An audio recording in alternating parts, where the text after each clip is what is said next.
morning, manifestors. Great to have you with us this morning. My name is Tom, and welcome to another live, pre-recorded, in-person, virtually remote manifest morning via satellite. No, we actually don't own any satellites at Manifest, but if you're watching this on a mobile device, there's a reasonably good chance that the signal has actually gone out to an orbiting satellite before landing on your screen. So I think that's pretty cool. And since this is pre-recorded, the real me, the real Tom, is currently sitting with my family in the living room watching myself from the future, from space. So hi, future Tom. Anyway, we love watching Manifest live together as a family on Sunday mornings. My kids especially like that they can get up early and watch some cartoons before Manifest starts, and who doesn't love cartoons? I can remember getting up early on Saturday and Sunday mornings when I was a kid and watching DuckTales and the Flintstones, G.I. Joe, and my personal favorite, Transformers. Cartoons have certainly changed over the years. I asked Tommy what his favorite cartoon currently is, and he said it's Rescue Bots. I don't know what that is, but I'm going to assume it's like Transformers because it has bots in the title. And Cleo, my daughter, said her current favorite is Phineas and Ferb. And I have no idea what a Ferb is, so I don't know what that's all about. While the cartoons themselves have changed over the years, though, there's one thing that hasn't changed, and that is cartoon logic. And you know what cartoon logic is, right? This is the fact that, a cartoon character can walk on midair off a cliff and not fall until they look down. That's cartoon logic. Well, cartoon logic has been bizarre over the years, even from when we were kids to today. For example, this is Arthur from the cartoon Arthur. Anyway, at first this looks like a simple image of Arthur wearing headphones, right? Well, take a very close look at where the headphones are and where Arthur's ears actually are. That's cartoon logic. Or the fact that Launchpad McQuack from DuckTales is a pilot who's also a bird. That makes perfect sense. Almost as much sense as the fact that Goofy, a talking, clothes-wearing dog, has a non-speaking dog as a pet. Pluto. It's a dog walking a dog. Or how about the cartoon logic from another classic, Smurfs? In this scene, these Smurfs are trapped in jail and they can't get out. They're stuck in there. There's no possible way to escape that jail. Which isn't much different than this cartoon duck from a show I couldn't find, don't recognize, who is definitely restrained by those very effective handcuffs. Speaking of hands, can someone explain to me how this Powerpuff Girl is actually using these chopsticks? I mean, she makes it look way too easy. Of course, having hands like that is convenient for chopsticks, but it does make games of rock, paper, scissors very confusing. And now, we all know that Aquaman is a very powerful superhero and has the ability to communicate with all manner of sea life, and he can get sharks and fish and whales and other marine animals to obey his commands. But I think we can all agree that this is pushing the limits just a bit. And the physics aside here, how exactly does Aquaman decide which flying fish are going to be propulsion and steering and which are just going to be the ones he stands on? Now, I mentioned that Cleo loves Phineas and Ferb, so here's an image of Phineas, I believe. I would like to know, how on earth does he get his shirt on? I mean, I think it probably starts out pretty easily enough, at the pointy part of the top of his head, but it's gotta hurt when he gets to his eyes. Not to mention the fact that his head at the widest part is like 9 times wider than the hole in his shirt. And while we're on the subject of clothes, what are SpongeBob's sleeves attached to exactly? Someone explain that to me? And how is this possible? I mean, okay, he's apparently on land, but still simultaneously underwater. He's wearing a glass helmet filled with water so he can breathe, and he's blowing air bubbles at the same time. Do you think the animators are laughing at us when they're drawing this stuff? I mean, they must know, right? And this logic extends beyond just Saturday and Sunday morning cartoons. There's a ton of strange cartoon logic in movies, and I'll just give you two quick examples here. First off, Aladdin, a classic, right? But have you ever wondered why in this scene Jasmine was so concerned with whether or not flying on the magic carpet would be safe, and yet she owns a tiger as a pet? Did she not watch Tiger King? And this last one, listen, I know it's an insanely popular movie, but Frozen has one piece of logic that hurts my brain. It is established early on that by wearing gloves, Elsa can be prevented from freezing things accidentally with her hands. So the gloves keep her from being able to use her powers, but apparently socks and shoes don't do anything to stop that. And I'm sorry if that wrecked that part of the movie for you. You gotta love cartoon logic. Well, whatever your favorites are, and I do apologize if I've ruined any of them for you, I'm so glad you're taking a small break from the cartoons to be part of Manifest this morning. I believe God has a message for every one of us today. I'm so thankful that God's love makes way more sense than Aquaman's transportation methods. Welcome to Manifest. Good morning. My name is Brad Hubert, and I'm the pastor of Manifest Church. And we're an in-person and online family that's looking for partnerships around the world so we can come together as God's people and see His kingdom come, to see it manifest. So it doesn't matter who you are or where you are. If you'd like to connect with us, we would love to connect with you. So if you just want to text the word connect to 587-418-4111. That's 587-418-4111. Someone will be in contact with you and we will get you connected. We can explore what God does with that. Good morning, Manifest kids. It's Miss Heidi. I am in Moose Jaw and I am enjoying this beautiful summer day in my parents' yard. My parents put a lot of work into putting lots of beautiful flowers and shrubs. It's gorgeous. I hope you guys are doing well. I hope you're enjoying some sun. We came to Moose Jaw to get away from the rain, so I'm thankful for that.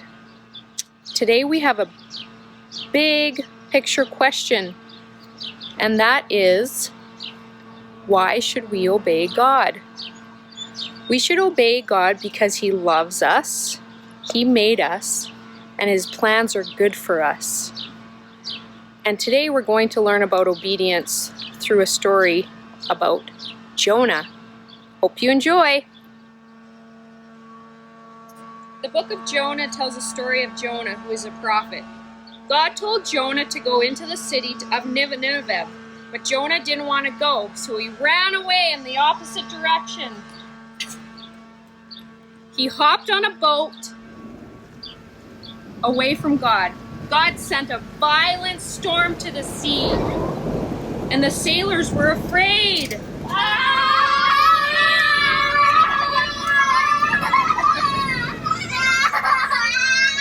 They threw cargo over the ship to lighten the load. During the storm, Jonah was asleep below deck. The captain came down and said, "How can you sleep during this storm?" The sailors asked, "Who is responsible for this storm?" They found out that Jonah was responsible and he was running away from the Lord. Jonah said, "Pick me up and throw me overboard."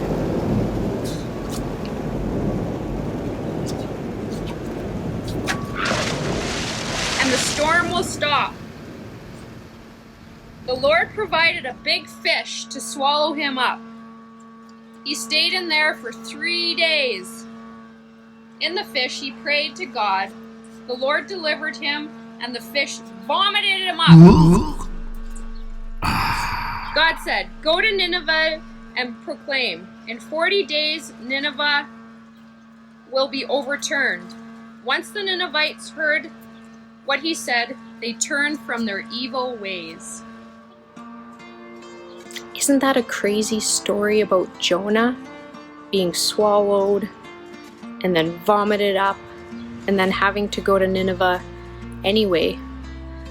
Jonah turned from his ways and decided to obey God, even though Jonah thought that God shouldn't spare those people because they were so evil.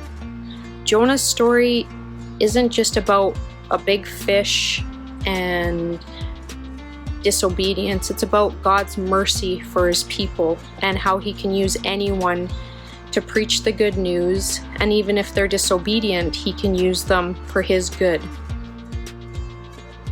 This story can be applied to our lives because we aren't perfect, and it's just a story, another story in the Bible that shows God's love for us and that anybody can be redeemed no matter what they've done in the past. God used Jonah for his purpose and to show his compassion and his love for anyone and all his people. We can use this story to remind us to be obedient to God, and even if we let him down, we can still be used by him. The Lord has great mercy for us and loves us, and that just reminds us of the big picture question is, why should we obey God? We should obey God because he loves us, he made us, and his plans are good for us. Have a good day, everybody. Hey, good morning, Manifest near and far. I am not with you this morning. I'm actually on vacation, and over the course of my vacation, I've invited some guest speakers from churches in Calgary that I really love and respect and admire. Today, you have the privilege of hearing from Drew Johnson from Summit Church in the south of Calgary. He's got a great message, but you're going to really love his heart and his faith. So enjoy that this morning. I don't know about you, but with all this rain that we've had this last week, our lockdown has actually felt more like a lockdown, hasn't it? I was talking with McAllisters, our missionaries down in El Salvador, and they're only allowed to go out once a week, one person once a week out of the house to the grocery store. Otherwise, everyone has to actually stay in their homes. It's absolutely crazy, and so it kind of brought things into perspective about our own isolation and lockdown. We are in this series called Lessons from Lockdown, and we want to use this as to finish off the series with this theme as our framework. And the whole point of this theme is how do we develop a strong faith during strange times? Last week, as we were talking, it was all about relationships and the importance of relationships. And what we learned about in Philippians 4 was that our relationships will be at their best when they are bound in the gospel, bound by grace for the sake of the gospel or for the sake of mission. But Paul, he doesn't stop there, and he gives us another lesson in how we can develop our faith during strange times. And what he addresses next is something I think we can all identify with over the past 3 months, and it's this. How do we break the anxiety habit? And I really believe that this will be the next crisis that we'll be faced with as a society, as we're going to be dealing with more mental health issues and the emotional well-being of others. I was talking to a friend whose family has been affected by job loss due to COVID, and he's waking up at night and his mind is racing and he's losing sleep and he's going to worst case scenarios and he's wondering, how am I going to pay these bills and where am I going to find work and what does the next stage of my life look like? I had another conversation with a teacher this week that is feeling so much pressure right now to stay connected to her students and to teach through the curriculum that they're trying to teach through and learn the new platforms that are presented to there to write report cards and IPPs that don't make a lot of sense right now. And all this pressure is affecting health. I had a third conversation with a pastor friend of mine, and his statement was, I just want it to go back to the way it was before COVID. I know that that's an impossibility, but every decision that I'm faced with, it feels like it has massive implications and ripple effects. And then we need to revisit those exact same decisions in a week from now, because everything changes. And he was saying, I can't plan anything long term, and my church is feeling the lack of stability, and I'm feeling the lack of stability, and my brain feels like it's going to explode. Do any of those conversations ring true for you? Can you identify with any of that pressure, any of those kinds of stresses, that anxiety?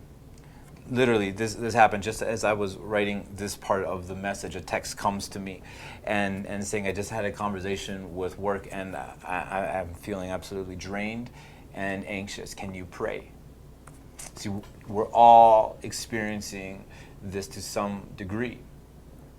And the thing about anxiety is that it's not a new phenomenon.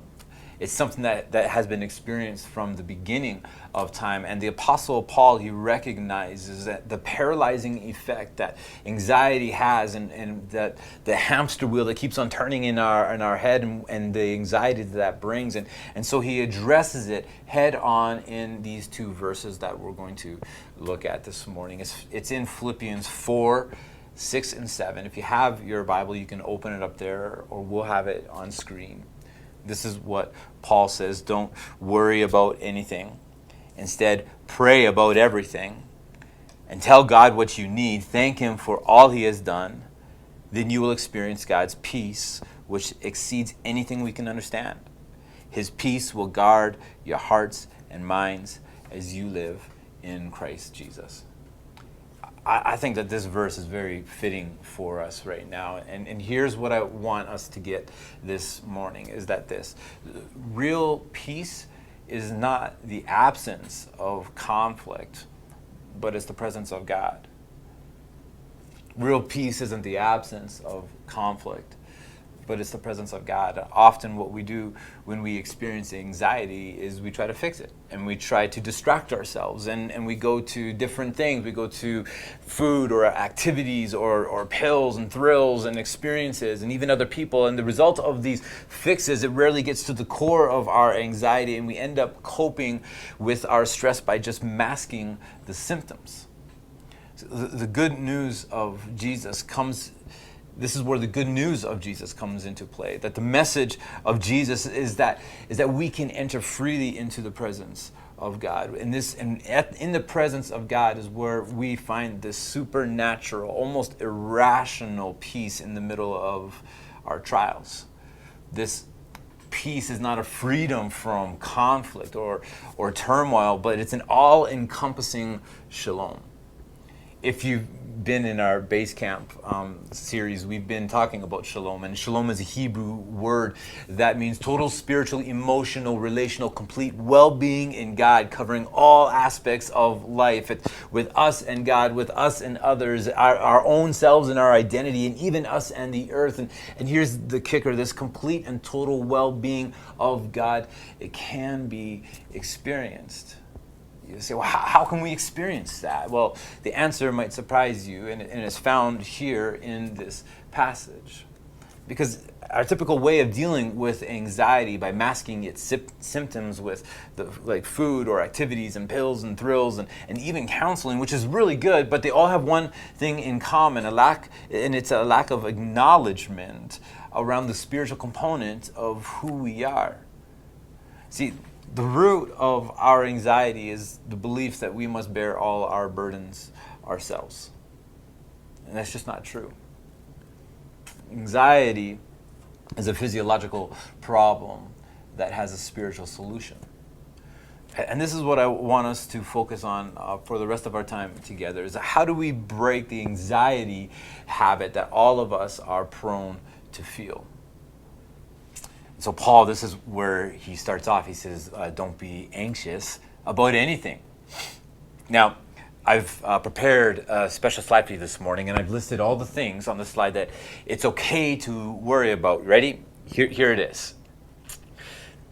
There you go. Now, this is really easy because anytime you're worrying about something, just check it out and see if it's on this list. And if it is, it's okay to worry about. It's okay. And I'll even give you some time so you can write it down. Now, of course, I'm just having some fun with this, but I think you get the point, right? Paul says, don't be anxious about anything, about nothing. Worry about nothing.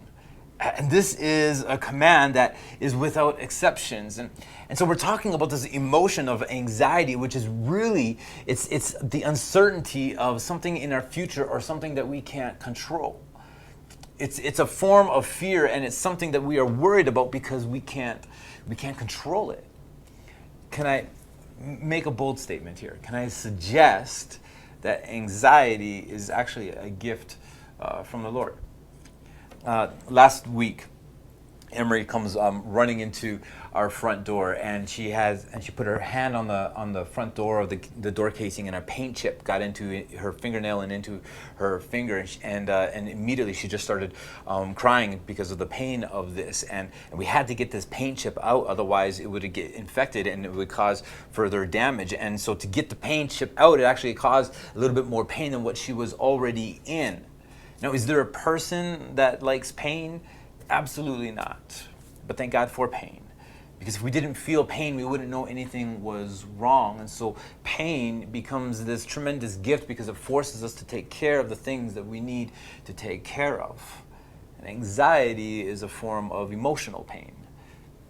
Anxiety is telling us that there is something that is unresolved, that there's something that needs to be put in the Lord's hands through prayer. What happens for many of us is we just accumulate these feelings of anxiety, and we accumulate and we accumulate and we pile it on and we pile it on until our spirit is so cluttered with things that we become anxious people. We don't have clarity in our lives about anything. And so prayer becomes a way in which we can process these emotions and get in the place where we're able to put these things into the Lord's hands. I was recently asked, what's going to be different, Drew, on the other side of COVID, and how are you going to re-enter your church back into normal life? And I just remember this feeling of anxiety because I didn't know. There's this stress that started to overwhelm me, and I thought, oh my goodness, what am I going to do with this? I'm not sure I have anything to offer right now. I'm supposed to have the answers. I want to have the answers, but the reality is I just didn't know. And I guess I want to say it's okay if this season that we're all in, if it has brought on anxiety in your life. And we don't have to beat ourselves up and feel bad about that or think that we're a bad Christian because we're experiencing anxiety. But what really matters is what we do with those feelings. When anxiety does creep in, how are we handling that? Remember Peter, the leader of Jesus' disciples? If you fast forward to the end of Peter's life, and so we're looking at old Peter now, right? We're looking at seasoned Peter, mature Peter, not young Peter. And I want us to hear what old Peter has to say. And this is the guy that has walked through trials and tribulations and uncertainties of life, and he has something to say about anxiety. This is not the young, brash Peter that is cutting off people's ears in anxious moments like he did in the Garden of Gethsemane. And there's a different response that comes with maturity. It's filled with wisdom, not necessarily strategy. And so often we want clarity because clarity has certainty around it. And I wonder if this is a season where God is wanting us to walk with courage rather than clarity. Because courage takes faith. It takes trust. It's putting our future in the hands of God rather than trying to control the outcomes.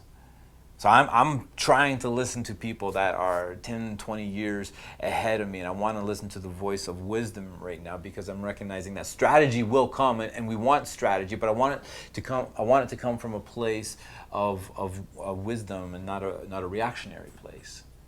And so Peter, the end of his life, old Peter, seasoned Peter, he has something to say about anxiety. This is what he says. He says, "Humble yourselves, therefore, under God's mighty hand, that he may lift you up in due time. Cast all your anxiety on him, because he cares for you." Cast all your anxiety onto him because he cares for you. That word cast, it means to tie on with a piece of rope, to literally attach yourself to him and let God take that away. Have you heard the saying that there is no I in team? You can't spell anxiety without I in the middle of it. Because at the center of anxiety, it really is us. I'm at the center of it. And so when I cast my cares to Jesus, when I tie those things onto the mighty hand of God, he takes it away. And that's what Paul is saying here. Saying don't worry about anything, but in everything, by prayer and petition with thanksgiving, present your requests to God. Now, I've prepared a second slide with a list of all the things that it's okay to pray about. And so just take a look at this slide here, all right? That's right. So if it's on this list here, you can pray about it. Pray about everything. And that's what Paul is saying. Everything. That means you can bring your really big requests to God and you can bring the real small requests to God because he cares about those things. Nothing is too big. Nothing is too small to bring to God in prayer. And so what we're invited to is to tie whatever those things are on to God.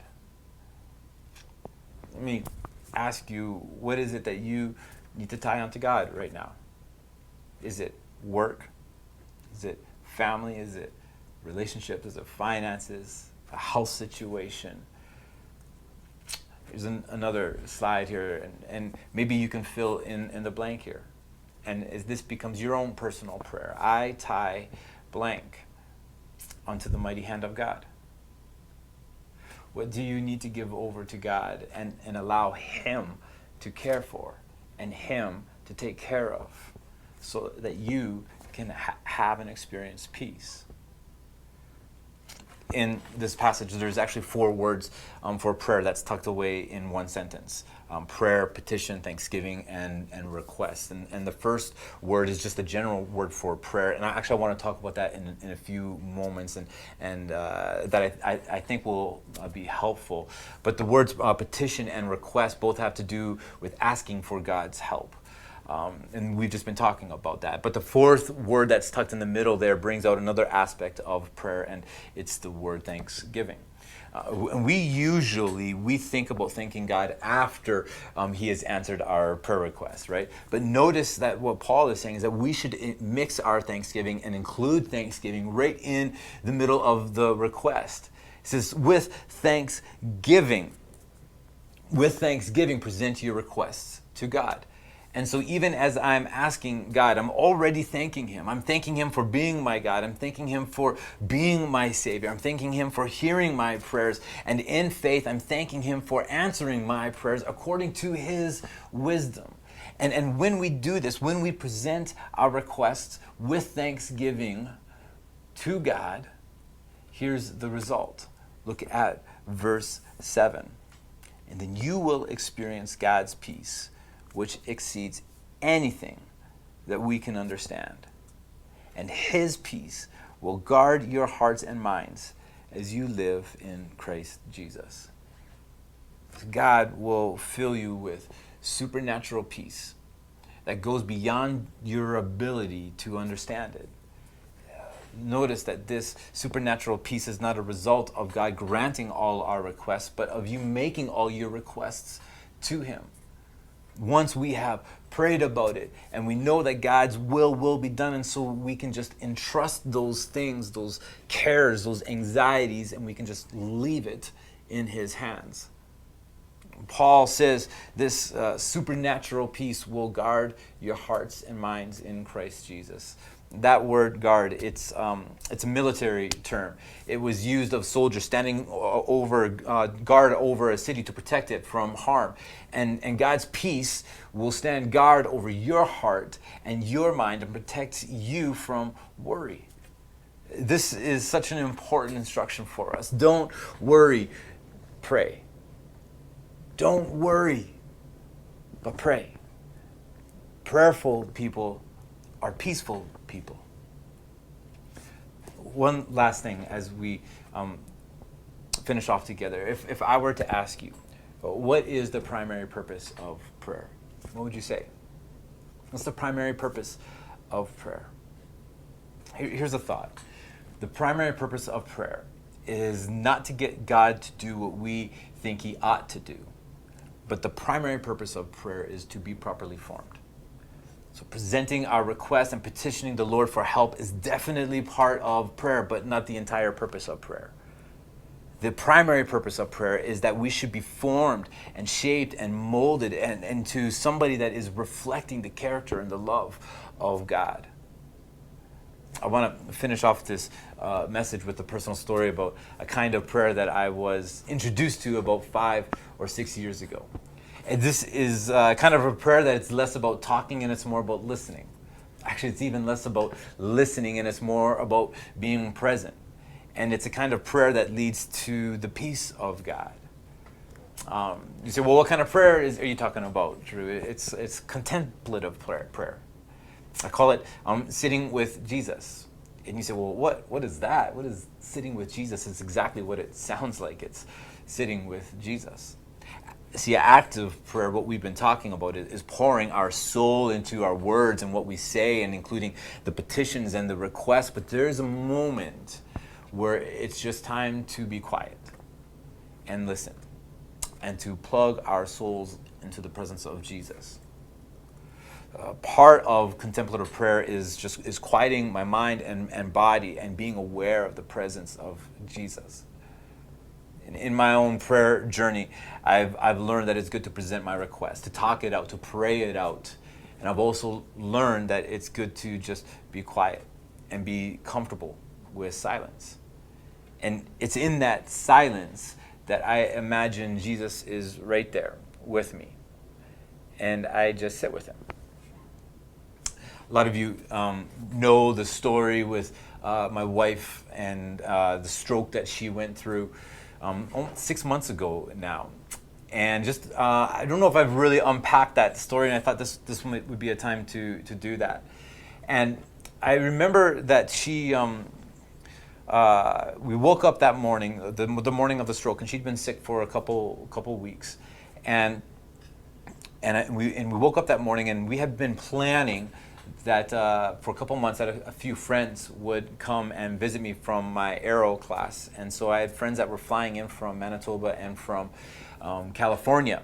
And so we talked about it this morning, and I was like, Kristen, what should we do about that? And she said, well, they're flying in, they're en route, just go, and I've been sick for a little bit, maybe I'll get better by the end of the day. So we went ahead with what we had planned, and I picked up my friends from the airport, and we started driving out to Canmore, where we were going to spend 2 to 3 days. On the way out to Canmore, it was a snowstorm in the beginning of October, and it was a massive snowstorm. I couldn't see 20 feet in front of me. It was ridiculous. I actually think, in hindsight, that my friend from Fresno, he should have been the one. I thought he was having a stroke at the time. He was so high strung. Are we even going to make it?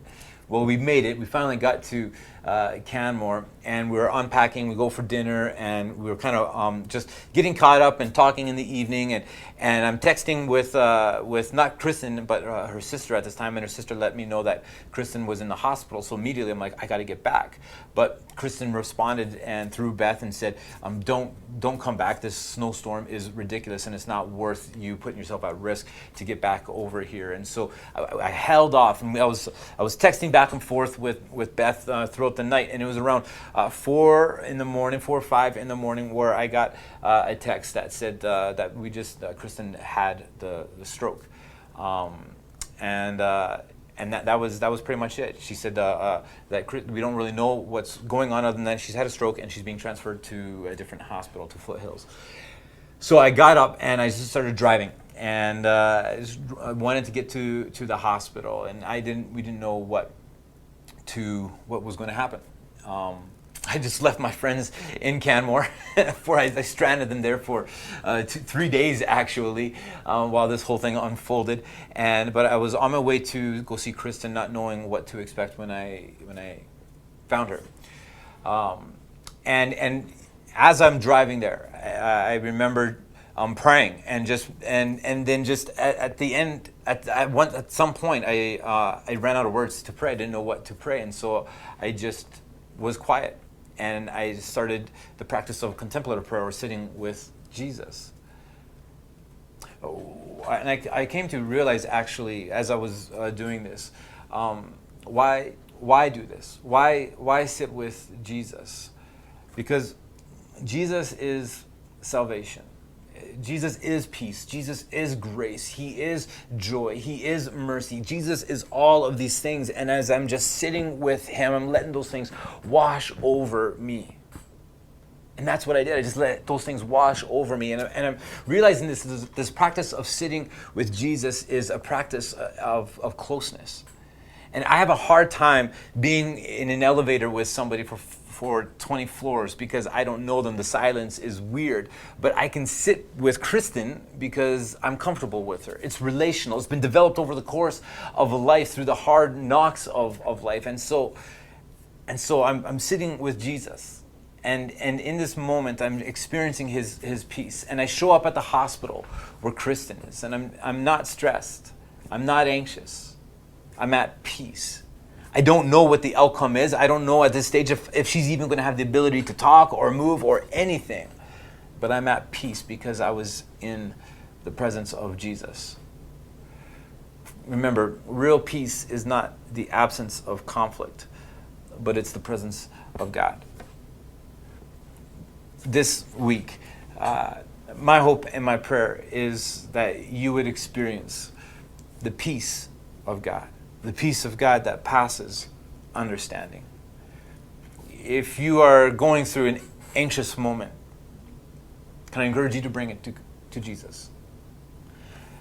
Back to that one slide where I said, I tie what? Blank onto the mighty hand of God.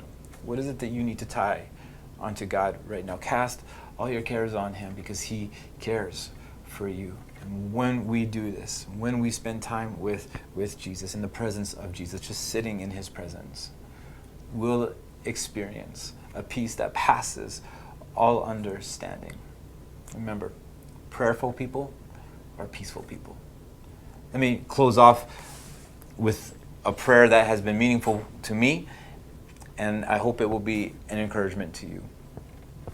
Lord, make me an instrument of your peace. Where there is hatred, let me sow love. Where there is injury, pardon. Where there is doubt, faith. Where there is despair, hope. Where there is darkness, light. Where there is sadness, joy. O Divine Master, grant that I may not so much seek to be consoled as to console, to be understood as to understand, to be loved as to love. For it is in giving that we receive, it is in pardoning that we are pardoned, and it is in dying that we are born to eternal life. Amen. Hey, Manifest, thanks so much for allowing me to come in and just share my heart with you. And I've been with you guys a few times in the past, and maybe someday soon I'll be able to come and join with you in a physical gathering. I just want to say thank you so much for allowing me to come in and just speak my heart to you. Thank you to Brad for just trusting me with this, and to Manifest, I absolutely love your pastor. Brad is an amazing guy and just has such a heart passion for Jesus. It's inspiring for me and for a lot of us as well. In this message that I shared with you, it was a couple months ago that I shared this with my own church, and I finished off the message just by kind of telling my story, our story about this past year with Kristen, my wife, and the stroke that she had. I asked Brad if I could give a quick little update, and he said that this would be great. I am so pleased to report and say that these past 2 to 3 weeks have been our best weeks, her best weeks. We're seeing an increase in her health, in her energy. She's more engaged. There's light and life in her eyes and in her face, and so I just wanted to say thank you for allowing me to come in and a little bit of an update with Kristen. She's doing good, and when she's doing good, we're all doing good. I just hope that this message was a blessing to you. It was an encouragement to you. I want to encourage you to lean in on Jesus and what he is saying, and just spend some time sitting with him and hearing his voice. Thanks so much, and I really do hope to see you soon. I searched the world, but it couldn't fill me. Man's empty praise and treasures that fade never enough. Then you came along and put me back together, and every desire is now satisfied here in your love. Oh, there's nothing better than you. There's nothing better than you. There's nothing, nothing that's better than you.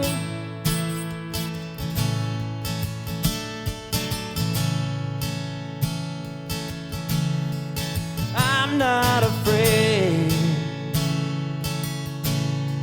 to show you my weakness, my failures and faults. Lord, you've seen them all, and you still call me friend. It's the God of the mountain, it's the God of the valley. There's not a place your mercy and grace won't find me again. Oh, there's nothing better than you. There's nothing better than you. There's nothing, nothing is better than you. Oh, there's nothing better than you. There's nothing better than you, Lord. There's nothing, nothing is better than you.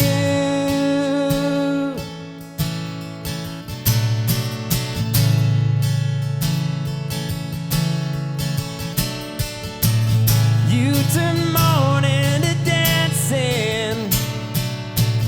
You give beauty for ashes. You turn shame into glory. You're the only one who can. You turn mourning to dancing. You give beauty for ashes. You turn shame into glory. You're the only one who can. You turn graves into gardens. You turn bones into armies. You turn seas into highways. You're the only one who can. You're the only one who can.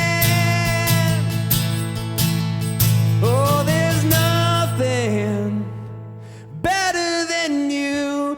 There's nothing better than you.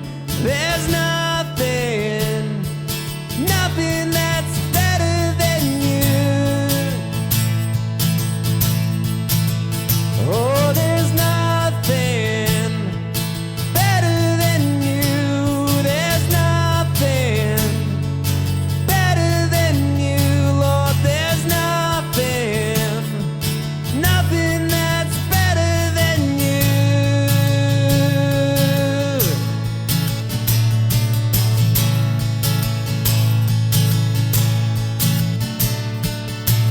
You turn graves into gardens. You turn bones into armies. You turn shame into glory. You're the only one who can. You turn graves into gardens. You turn bones into armies. You turn seas into highways. You're the only one who can. You're the only one who can.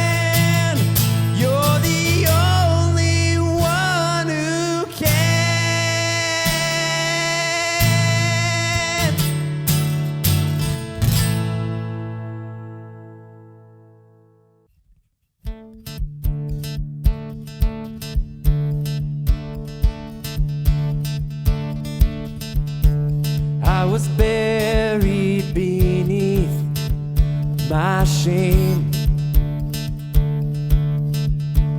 Who could carry that kind of weight?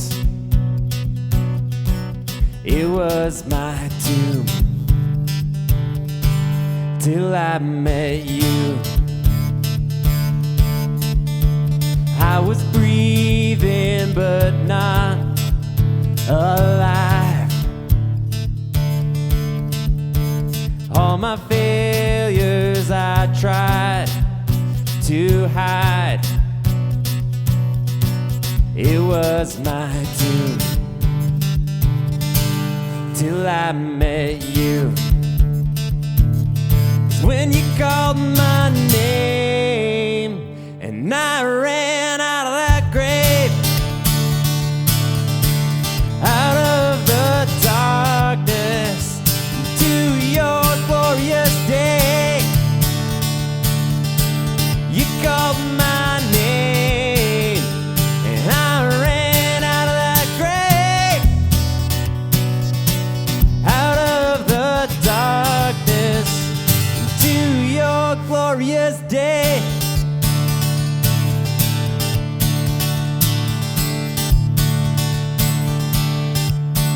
Now your mercy has saved my soul,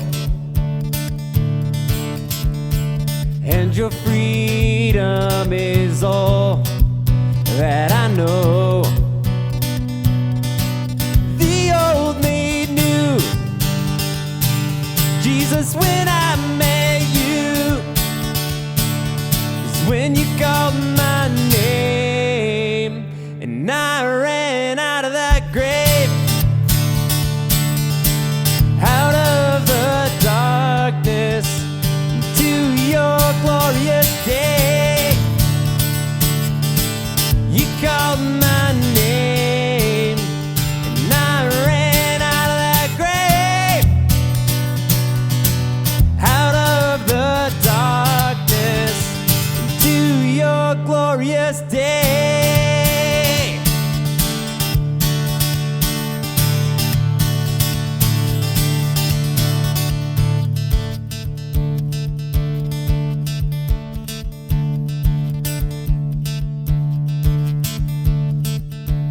I needed rescue, my sin was heavy, but chains break at the weight of your glory. I needed shelter, I was an orphan, now you call me a citizen of heaven. When I was broken, you were my healing, now your love is the air that I'm breathing. I have a future, my eyes are open, 'cause when you called my name and I ran out of that grave,